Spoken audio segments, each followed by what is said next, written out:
بسم اللہ الرحمن الرحیم۔ شروع اللہ کے نام سے جو بڑا مہربان نہایت رحم والا ہے۔ ينصركم اللہ فلا غالب لكم، اگر اللہ تمہاری مدد کرے گا تو کوئی تم پر غالب نہیں ہو سکے گا۔ وَإِن يَخْذُلْكُمْ فَمَنْ ذَا الَّذِي يَنصُرُكُم مِّن بَعْدِهِ، تو پھر ایسا کون ہے جو مدد کر سکے تمہاری، من بعدہ اس کے بعد،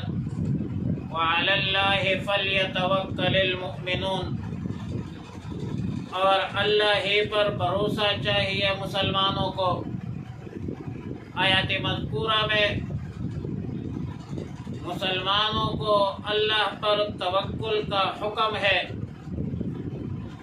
اور فرمایا کہ کسی قوم پر غالب ہونے کے لیے اصل چیز اللہ کی مدد اور نصرت ہے، قلت کثرت اور اسباب سے اس کا حقیقی تعلق نہیں ہے۔ غزوہ بدر میں مسلمانوں کی تعداد بہت کم تھی، لیکن اللہ نے مدد کی۔ صحابہ حرب معمولی تھی، لیکن فتح غیر معمولی نصیب ہوئی۔ حاصل یہ ہے کہ مدد، نصرت، فتح، کامیابی، کامرانی کے لیے اللہ کی طرف رجوع کرنا چاہیے اور اللہ ہی پر توکل کرنا چاہیے۔ وما كان لنبي ان يغل ومن يغلل يأت بما غل يوم القيامة، اور نبی کی شان یہ نہیں کہ وہ خیانت کرے۔ ومن يغلل يأت بما غل يوم القيامة، اور جو شخص خیانت کرے گا وہ اس خیانت کی ہوئی چیز کو قیامت کے دن لائے گا۔ ثم توفى كل نفس ما كسبت وهم لا يظلمون، پھر ہر شخص کو اس کی کا بدلہ دیا جائے گا اور ان پر ظلم نہیں ہوگا۔ تفسیر در منصور جلد 2 صفحہ نمبر 51 میں ہے کہ غزوہ بدر کے موقع پر مال غنیمت میں سے ایک سرخ چادر نہیں مل رہی تھی۔ بعض لوگوں نے کہا کہ شاید رسول اللہ مبارک صلی اللہ علیہ وسلم نے لی ہو، تو اس پر آیات مذکورہ نازل ہوئی کہ نبی کے شان یہ نہیں ہے کہ غلول کرے۔ تفسیر روح المعانی میں علامہ آلوسی رحمہ اللہ الباری فرماتے ہیں کہ غلول کا اصل معنی یہ ہے کہ خفیہ طریقے سے کوئی چیز لے لی جائے، پھر اس کو مال غنیمت میں کوئی چیز چرانے کے لیے مخصوص کر دیا، ورنہ مطلق خیانت کو بھی غلول کہا جاتا ہے۔ اور پھر فرمایا کہ وَمَن يَغْلُلْ يَأْتِ بِمَا غَلَّ يَوْمَ الْقِيَامَةِ، جو شخص خیانت کرے گا بروز قیامت خیانت کی ہوئی چیز لے کر آئے گا۔ اور سنن ابو داؤد کی روایت ہے کہ جب مال غنیمت حاصل ہوتی تو رسول اللہ مبارک صلی اللہ علیہ وسلم سیدنا حضرت بلال رضی اللہ تعالیٰ عنہ کو حکم فرماتے تھے کہ لشکر میں آواز دو، جس کے پاس بھی مال غنیمت ہو وہ حاضر کر دے۔ جب سارا مال جمع ہو جاتا تو 5واں حصہ رسول اللہ مبارک صلی اللہ علیہ وسلم لیتے تھے، جس کا ذکر قرآن کریم میں ہے۔ وَاعْلَمُوا أَنَّمَا غَنِمْتُمْ وَاعْلَمُوا أَنَّمَا غَنِمْتُم مِّن شَيْءٍ فَأَنَّ لِلَّهِ خُمُسَهُ وَلِلرَّسُولِ، اور باقی مال غنیمت مجاہدین پر تقسیم فرماتے تھے۔ أَفَمَنِ اتَّبَعَ رِضْوَانَ اللَّهِ كَمَن بَاءَ بِسَخَطٍ مِّنَ اللَّهِ، کیا جو شخص اللہ کی رضا کا تابع ہو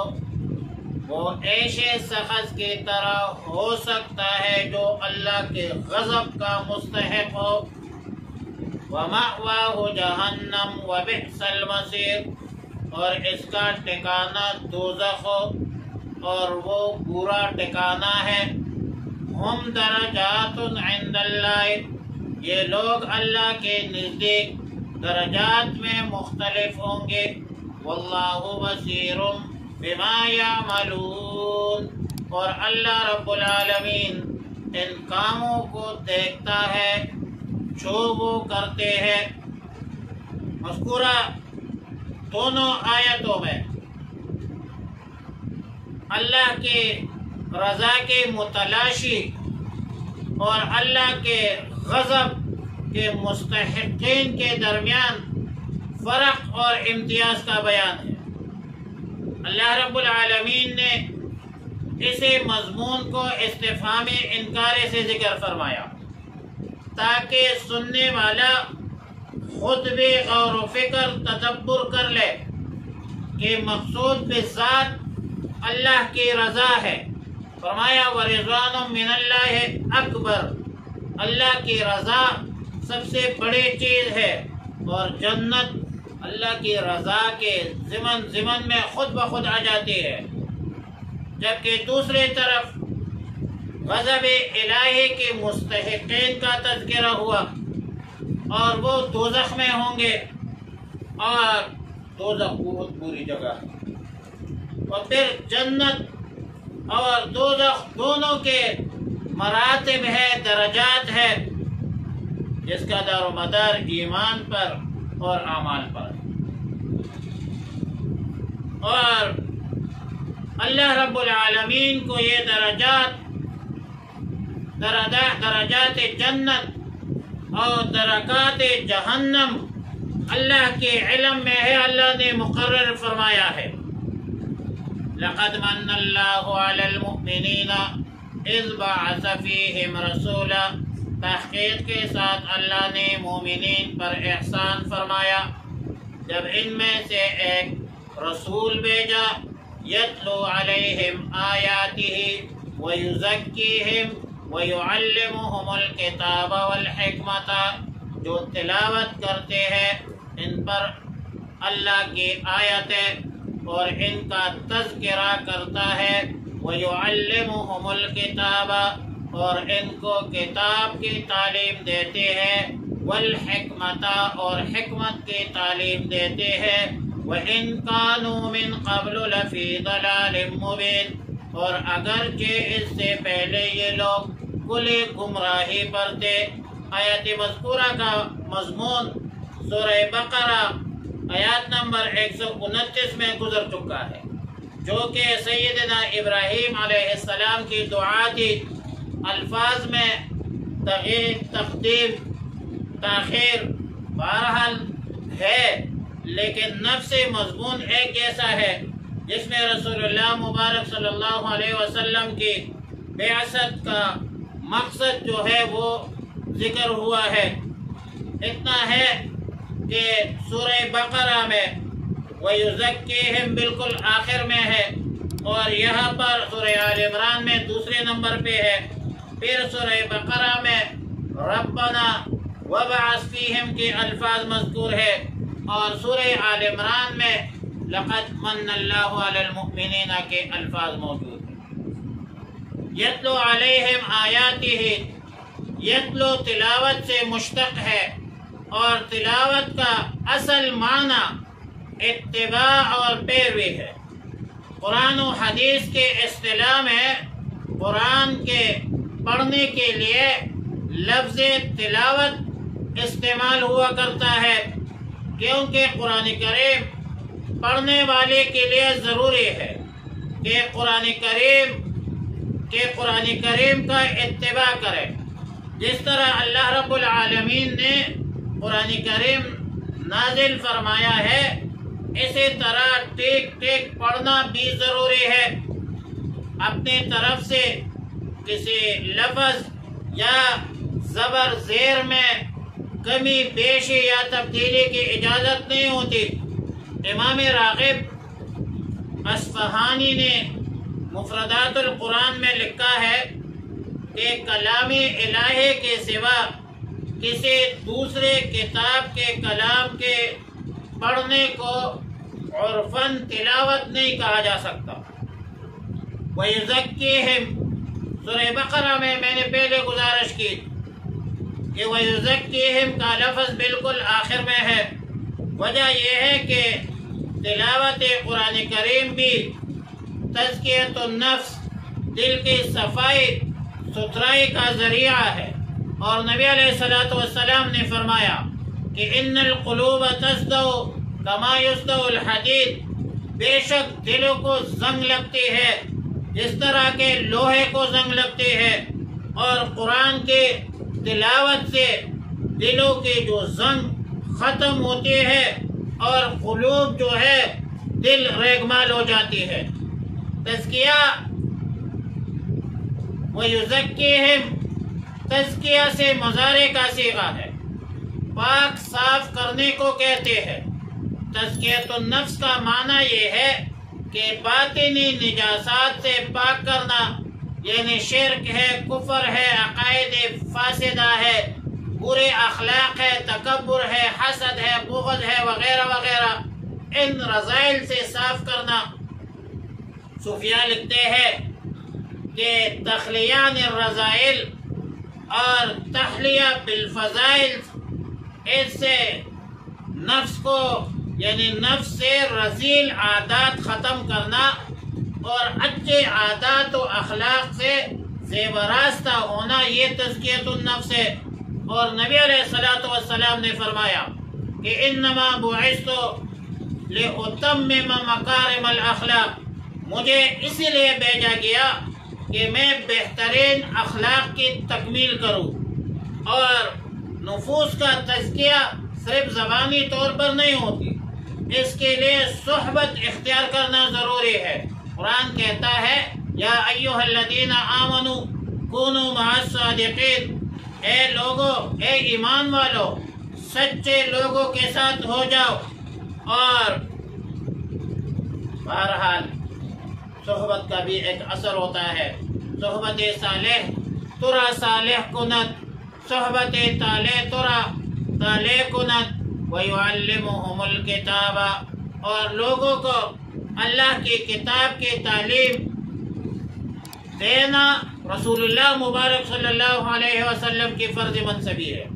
تاکہ کتاب اللہ کے الفاظ بھی سکھائے، معانی بھی سکھائے۔ صرف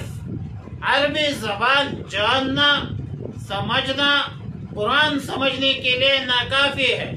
قرآن کریم کی تفسیر وہ معتبر ہے جو رسول اللہ مبارک صلی اللہ علیہ وسلم نے بتلایا ہو، وہ تفسیر معتبر ہے